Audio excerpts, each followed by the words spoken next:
Mis amados hermanos, el día de hoy voy a compartir con ustedes un estudio basado en Romanos 11, versículos del 22 al 24. Antes de continuar, quisiera hacer una serie de preguntas. ¿Alguna vez has intentado hacer un injerto?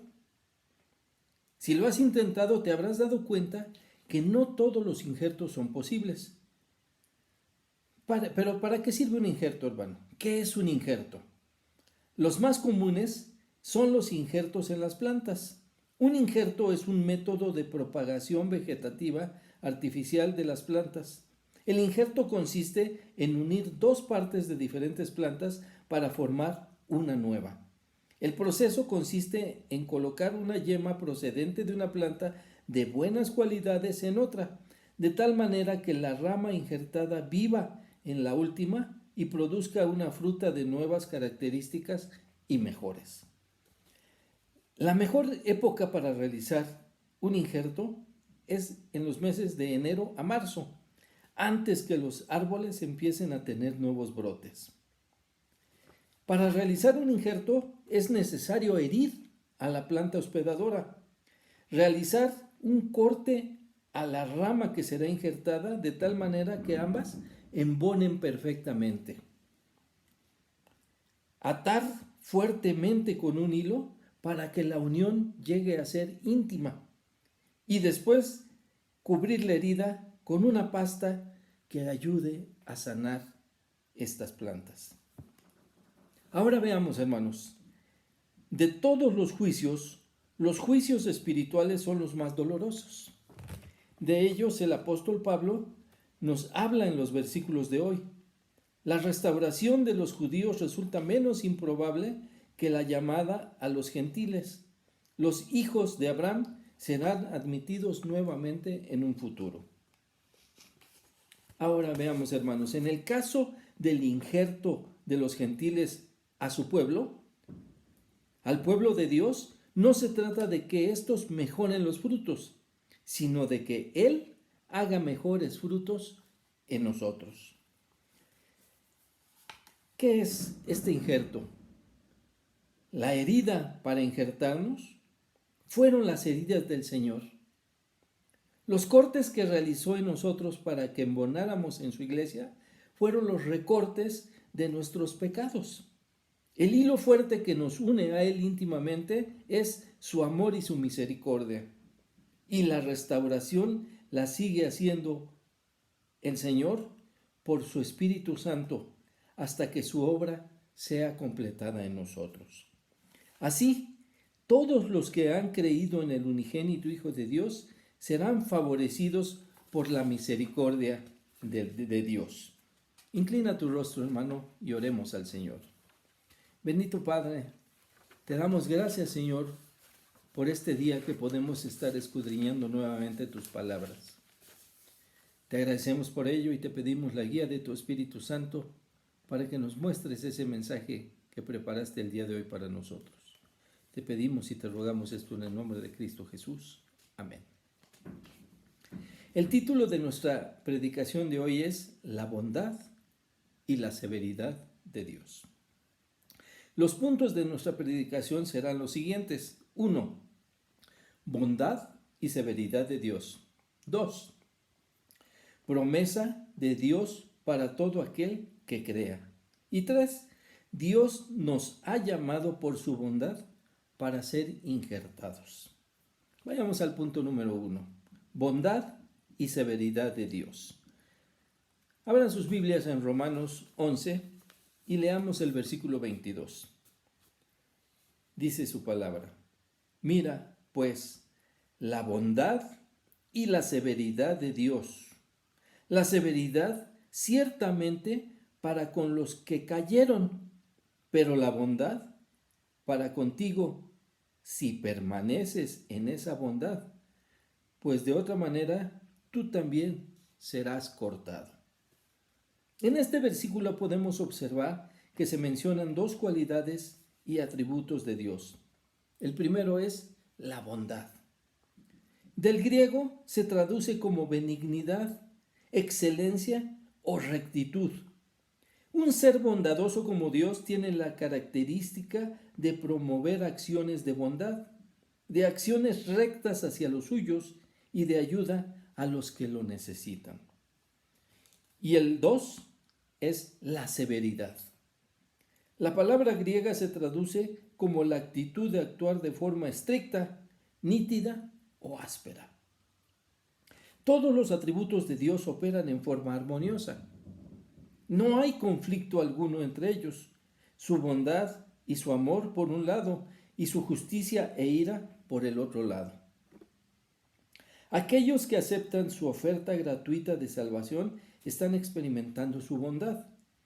Veamos qué dice Romanos 2:4. ¿O menosprecias las riquezas de su benignidad, paciencia y longanimidad, ignorando que su benignidad te guía al arrepentimiento? Ya sea que recibas la severidad del Señor, considera que el resultado es por medio de su bondad. Mientras aquellos que rechazan su gracia experimentarán el juicio. O sea, los que cayeron, dice este versículo. Los judíos que no son creyentes, los que cayeron, la descripción de Pablo no se trata de una simple caída. Él utiliza una palabra griega cuyo significado es caer hasta quedar sumidos en la ruina total. Imaginémonos caer hasta un lugar donde resulta difícil salir, donde resulta difícil ser rescatados. Vayamos a Romanos 2:5. Pero por tu dureza y por tu corazón no arrepentido, atesoras para ti mismo ira para el día de la ira y de la revelación del justo juicio de Dios. Todo aquel que rechaza la gracia salvadora de Dios acarrea sobre sí mismo la ruina espiritual completa. Juan 3:18 nos recuerda esto, donde dice el Señor, el que en él cree no es condenado.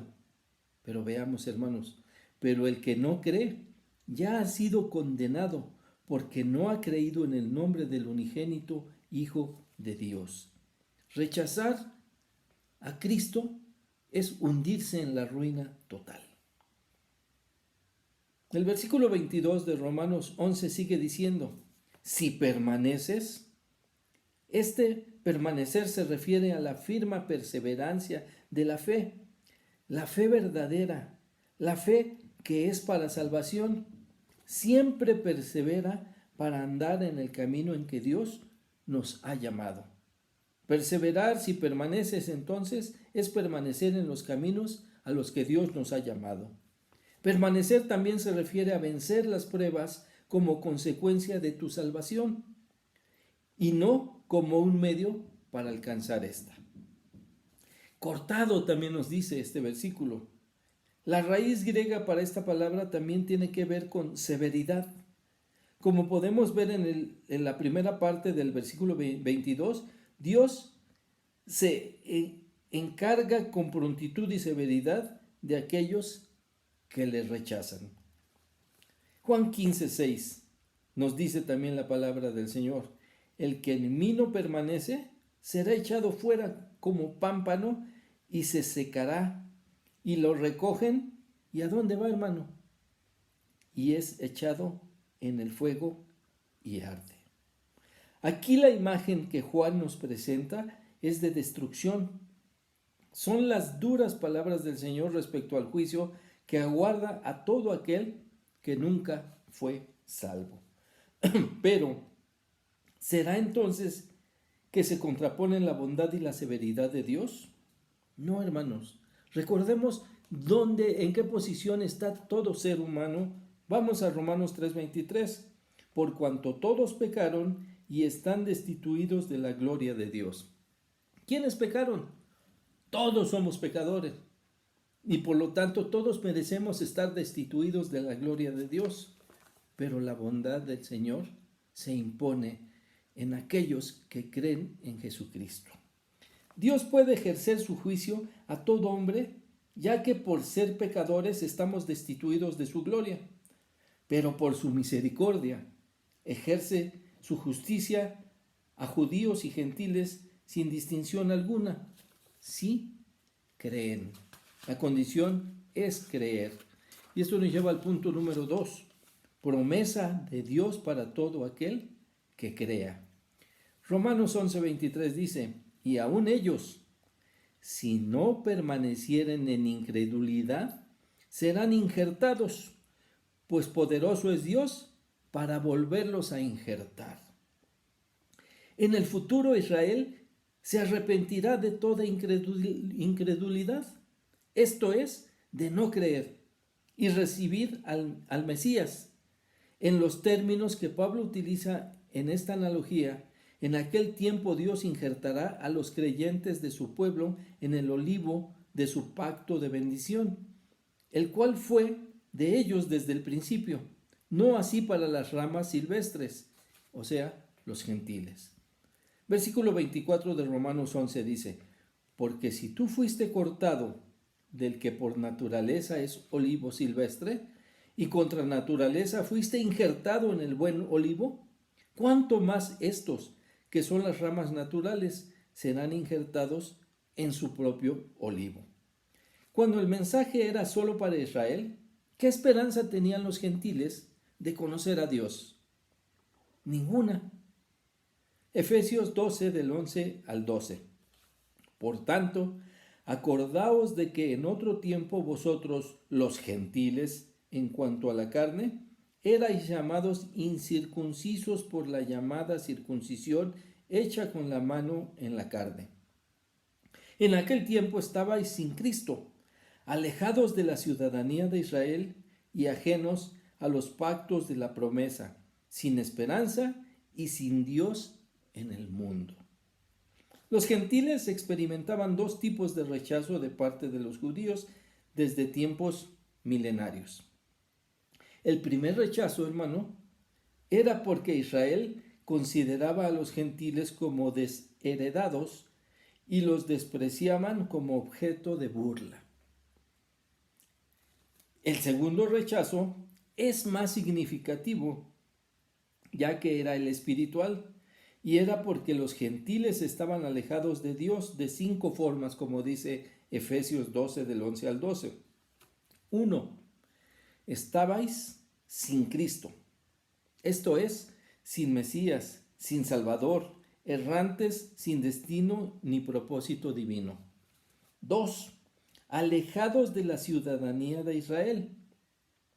Los judíos, como pueblo escogido de Dios, era una nación que tenían como rey y señor a Dios mismo. El punto 3. Ajenos a los pactos de la promesa. Por eso eran incapaces de participar en los pactos divinos de Dios, porque estaban ajenos, los desconocían por completo. 4. Sin esperanza, porque no habían recibido las promesas divinas. ¿Qué esperanza puede tener alguien que no ha recibido una promesa? Y 5. Sin Dios en el mundo. Los gentiles tenían muchos dioses falsos, pero no reconocían al Dios verdadero. ¿Por qué? Porque ni siquiera lo conocían. Punto número 3. Dios nos ha llamado por su bondad, ¿para qué? Para ser injertados. Los creyentes gentiles se injertaron en el árbol como olivos silvestres. Y ahora, gentiles como judíos creyentes comparten la misma savia, la savia basada en la fe en el Dios verdadero. Para ambos, el llamado, ya sea para ser injertados o ser reinjertados, es por la bondad, por la misericordia, por el amor de Dios hacia nosotros. Ya que aún siendo pecadores, Cristo murió por nosotros. En 1 de Juan 4:19 dice, nosotros le amamos a Él porque Él nos amó primero. Dice una porción de una predicación de Spurgeon en 1875. El verdadero amor no soporta el letargo. Es como el fuego de una naturaleza activa. Debe estar ocupado. El amor anhela la expresión. No puede quedarse callado. Ordénenle que sea inexpresivo y le estarán quitando la vida. Y el verdadero amor no se satisface con expresarse únicamente en palabras. Es cierto que utiliza palabras, pero está dolorosamente consciente de la debilidad de esas palabras, pues el pleno significado del amor no puede comunicarse por medio del lenguaje humano. El verdadero amor solamente puede expresarse por medio de Cristo, por medio de Dios. Y precisamente por su amor es que Dios nos da la oportunidad de ser injertados en su olivar, a fin de que podamos llamarle Padre. También podemos leer esto en Juan 1:12. Mas a todos los que le recibieron, a los que creen en su nombre, les dio potestad de ser hechos hijos de Dios. La segunda frase de este versículo de Juan 1:12 revela a la primera frase, y esta es: a los que creen en su nombre. Recibir a Jesucristo significa reconocerle como todo lo que Él nos ha dicho sobre sí mismo. Él es Dios, Él es el Señor. Y creer en su nombre es creer en Jesucristo como Señor y Salvador. Es demostrarle sujeción, obediencia y una lealtad incondicional. La palabra dio, en este pequeño término, se recalca el carácter de la gracia de Dios. Solo Él nos puede dar salvación. Solo Él tiene la potestad para poder injertarnos en la vid verdadera que es Jesucristo. Solo Él puede darnos la potestad para que seamos llamados hijos de Dios. Romanos 11:24, regresamos a nuestro pasaje. Porque si tú fuiste cortado del que por naturaleza es olivo silvestre, y contra naturaleza fuiste injertado en el buen olivo, ¿cuánto más estos, que son las ramas naturales, serán injertados en su propio olivo? Las ramas naturales en su tiempo serán reinjertadas en su propio olivo, cuando crean en el Mesías como Señor y Salvador.